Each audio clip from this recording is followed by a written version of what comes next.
reprise du débat. La députée de Saanich Gulf Islands. Merci, Monsieur le Président. C'est un honneur de prendre la parole aujourd'hui sur le territoire ancestral de la nation algonquine. Et je leur dis miigwech pour leur hospitalité, pour leur patience. Aujourd'hui, nous débattons d'un projet de loi très important. Nous en avons déjà été saisis sous la mouture C-337, un projet de loi émanant d'une députée. Il est mort au feuilleton, mais pas parce qu'on ne l'a pas appuyé ici. C'est plutôt dans l'autre endroit où on l'a laissé traîner pendant 3 ans. L'auteur de ce projet de loi, initialement, et je peux dire son nom puisqu'elle n'est plus députée, eh bien, c'était Rona Ambrose. Elle a joué de nombreux rôles importants sous le gouvernement Harper et quand elle a présenté ce projet de loi, c'était en tant que chef intérimaire du Parti conservateur. Elle a dit elle-même que le problème avec l'autre endroit, c'est que c'est un groupe de vieils hommes blancs. Et c'est un peu aussi le problème qu'on remarque au sein des juges. Ceux qui sont plus susceptibles d'entendre des causes d'agression sexuelle sont aussi les juges les moins susceptibles de les comprendre, ces causes. Il ne faut pas parler contre les hommes blancs. Bon, je n'ai rien contre les vieux hommes blancs. J'en ai marié un. Je les aime bien. Mais mon mari est le premier à le dire. Sa génération est privilégiée. Ils sont privilégiés parce qu'ils sont hommes, ils sont blancs et on présume par conséquent qu'ils sont spéciaux. La plupart des juges sont fantastiques. Mon mari, John Kidder, eh bien, son père était le juge en chef de la Colombie-Britannique, de la Cour suprême de la Colombie-Britannique. Alors, bien sûr, il ne pense que du bien de son grand-père, mais il a pratiqué le droit et il savait très bien que quand on va en cours comme avocat, on espère se retrouver devant un bon juge. Moi-même, je me suis déjà retrouvée en cours et on voulait essayer de faire stopper l'agent orange et le fait qu'on en répande en Nouvelle-Écosse. Donc, on s'est présenté devant les tribunaux. Il y a eu un recours collectif. Ma famille a perdu toutes ses terres. Et ça a été une cause très difficile. Et après un procès qui a duré 1 an en tout, mais bon, on s'est retrouvés en Cour suprême de la Nouvelle-Écosse pendant 1 mois au complet.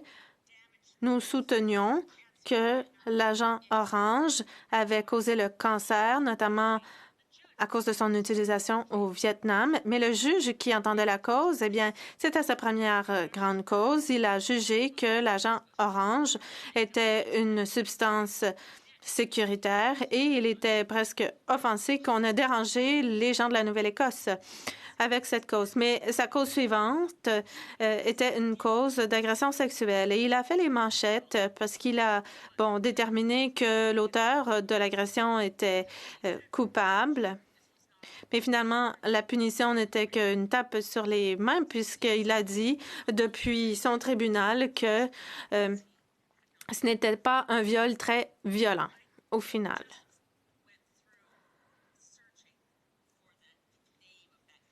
Et je cherchais justement le nom de cette cause. On connaît le nom du juge.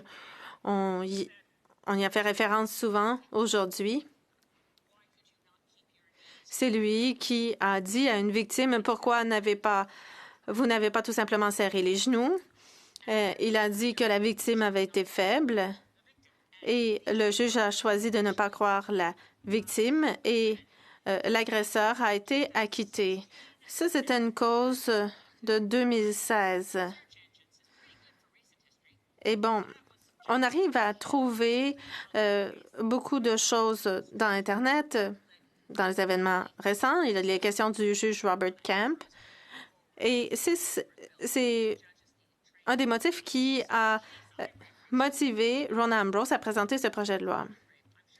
Alors, quand je parle de cette cause dans laquelle le juge a dit ce n'était pas un viol particulièrement violent, eh bien, probablement que en faisant des recherches plus approfondies, je pourrais trouver. Et bon, j'ai finalement trouvé que ce juge en question est décédé et tout ce qu'on trouve à son sujet du juge qui a déterminé que l'agent orange était sûr, c'est que, bon, on trouve des avis de décès très respectueux à son égard, mais je ne veux pas mentionner son nom par respect pour ceux qui sont décédés. Et bon, certains juges ont besoin de formation actuellement. Il faut trouver moyen d'obtenir justice pour les femmes victimes d'agressions sexuelles. Recommandation après recommandation n'ont pas reçu de réaction du gouvernement. Pensons notamment à l'enquête nationale sur les femmes et les filles autochtones disparues ou assassinées. Quand une femme autochtone a été victime d'agressions sexuelles, elle doit avoir accès à de l'aide culturellement appropriée. Elle a besoin d'aide pour conserver la preuve. Elle a besoin d'aide d'une autre personne autochtone qui pourra l'aider à obtenir justice, notamment. Et bon, que fait la police dans certains cas? La ministre responsable des femmes l'a dit il y a quelques instants. C'est souvent la police qui dit, bon, on n'a pas assez de preuves et déclare les plaintes non fondées. Eh bien, finalement, beaucoup de femmes ne signalent pas. Et souvent, quand elles signalent, eh bien, ça se retrouve dans la pile des causes non fondées. Et quand, finalement, une cause se retrouve devant le tribunal, il faut espérer de tomber sur un juge qui ne se prononcerait pas sur ce qu'est de vivre un viol. C'est pourquoi ils ont besoin de formation. J'espère que le projet de loi sera adopté rapidement. En 2017, il a été adopté ici et il a traîné à l'autre endroit. Il est mort au feuilleton. Et j'espère que... Enfin, je félicite plutôt le gouvernement de l'avoir présenté comme un projet de loi du gouvernement. Ça devrait être plus rapide pour l'adoption par rapport à un projet de loi émanant d'un député. Bien sûr, il faut élargir l'éducation des juges. Il faut parler des questions de droit relatives aux agressions sexuelles, mais il y a aussi le contexte social auquel on fait référence dans C3.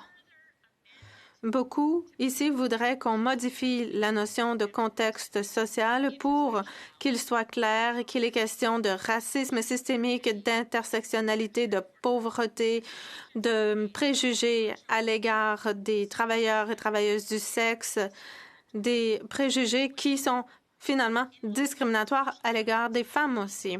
Alors, quand on pense au contexte social, je pense que certains souhaiteront modifier le projet de loi pour que on comprenne bien ce dont il est question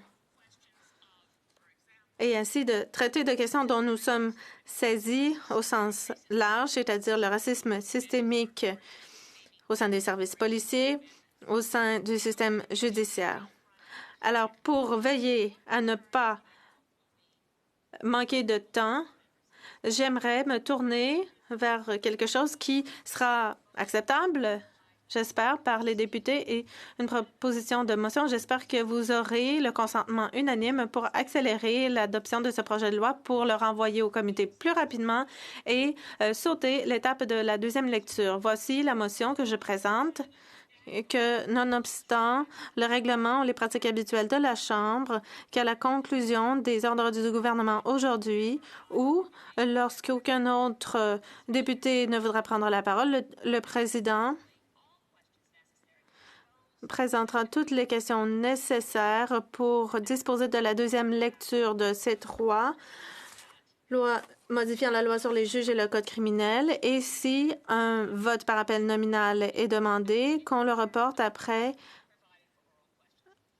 la période des questions le 5 octobre. Je suis désolée pour les députés de l'autre côté de la Chambre, habituellement, je m'adresse à vous personnellement, un à un.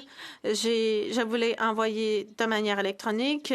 Monsieur le Président, si vous posez la question, j'espère que vous trouverez le consentement unanime pour passer la deuxième lecture, renvoyer le projet de loi au comité immédiatement avec la possibilité d'un vote par appel nominal lundi 5 octobre, après la période des questions. La députée de Saanich Gulf Islands a-t-elle le consentement unanime de la Chambre pour proposer cette motion? I hear any no. J'ai entendu. Okay, there is no consent. Le consentement n'est pas accordé. The honourable member for Cowichan Malahat Langford. Le député de Cowichan Malahat Langford, un rappel au règlement. Oui, je fais suite à la motion déposée par la députée de Saanich Gulf Islands. J'aimerais bien qu'on puisse trouver un moyen de s'entendre pour renvoyer le projet de loi au comité lundi. Il faut commencer le travail en comité. I think that's probably not in the point of order column there. Bon, c'est peut-être pas dans la catégorie des rappels au règlement, mais ça va. Passons maintenant aux questions commentaires. I have one. Oui. Par conférence virtuelle, l'honorable député de Trois-Rivières. Monsieur le Président, j'aimerais demander et remercier mon honorable collègue pour son discours, mais je voudrais savoir si elle pense que dans cette situation-là, on accorde suffisamment de crédibilité aux femmes qui font l'objet de viols et que cette crédibilité-là, habituellement, est dans l'histoire que la ministre nous a présentée, on voit que c'est dès le départ les policiers qui vont faire leur choix de donner cette crédibilité-là aux déclarations des femmes. Alors, est-ce que vous croyez que c'est suffisant d'aller seulement une fois que c'est devant les juges? Merci, Monsieur le Président. The honourable member for Saanich Gulf. La députée de Saanich Gulf Islands. Président, et merci à ma collègue députée de Trois-Rivières. Si je comprends bien la question, c'est la question toujours de la crédibilité des femmes qui sont victimes, sauf particulièrement pour les femmes qui travaillent dans, en anglais, on dit sex trade workers. C'est un groupe qui a les mêmes droits comme toutes les autres femmes du monde de protéger leur propre identité, leur propre corps contre la violence, contre les assauts sexuels et l'agression sexuelle. Je pense que c'est une question aussi pour l'éducation, pour formation, pour tout le monde, dans les polices, dans les juges, dans les avocats, tout le monde, particulièrement les hommes dans notre société, qui sont aussi nos collègues, qui aussi font le travail. Ce n'est pas nécessaire d'être une femme, d'être une féministe. Il y a les hommes qui sont très forts pour les droits des femmes. Mais je pense que c'est affreux parce que nous comprenons bien qu'il y a les hommes qui ne croient pas les victimes, particulièrement si les femmes travaillent dans le plus. L'honorable question et observation. L'honorable député de Dorval, Lachine LaSalle. Thank you so much, Mr. Speaker. Merci beaucoup, Monsieur le Président, de m'avoir donné la parole pour poser une question. Je suis toujours fascinée d'entendre ma collègue du Parti vert. Elle fait toujours des discours avec compassion. Elle considère toujours tous les points de vue. Ma question. Croit-elle que nous avons besoin de plus de juges femmes provenant aussi de milieux diversifiés? Et quand il est temps de prendre des décisions, d'écouter les victimes, Avons-nous besoin d'une sensibilité culturelle? Est-ce qu'on ne manque pas de femmes au sein de la magistrature, de gens issus de la diversité? Et est-ce que ça aiderait dans ce genre de cas? Et est-ce qu'elle peut nous en dire plus sur l'urgence d'adopter le projet de loi? Gulf Island. La députée de Saanich Gulf Islands. Je remercie ma collègue. Sans la COVID, on serait assise avec plus de proximité et je pourrais avoir des discussions avec ma collègue. Je suis d'accord pour dire que la magistrature est surtout composée de vieux hommes blancs. Quand je suis devenue avocate en 1983, quand j'ai commencé l'école de droit, 1/3 de la classe était composée de femmes et c'était un changement énorme. Certaines de mes amies, comme Anne Derrick, qui est une pionnière, et elle est maintenant à la Cour suprême de la Nouvelle-Écosse. Elle est fantastique. Alors, il y a des changements qui se produisent, mais il y a aussi la diversité d'ethnicité, religieuse, mais on a besoin aussi de plus de diversité dans la magistrature et aussi au sein des services policiers. Ça prend aussi des femmes autochtones qui occupent ces postes-là. Il y a eu beaucoup trop de reports à la dernière législature et j'espère que tous les partis conviendront qu'il faut adopter ce projet de loi sans avoir à répéter toutes les étapes de la dernière législature. On pourrait avoir le consentement unanime.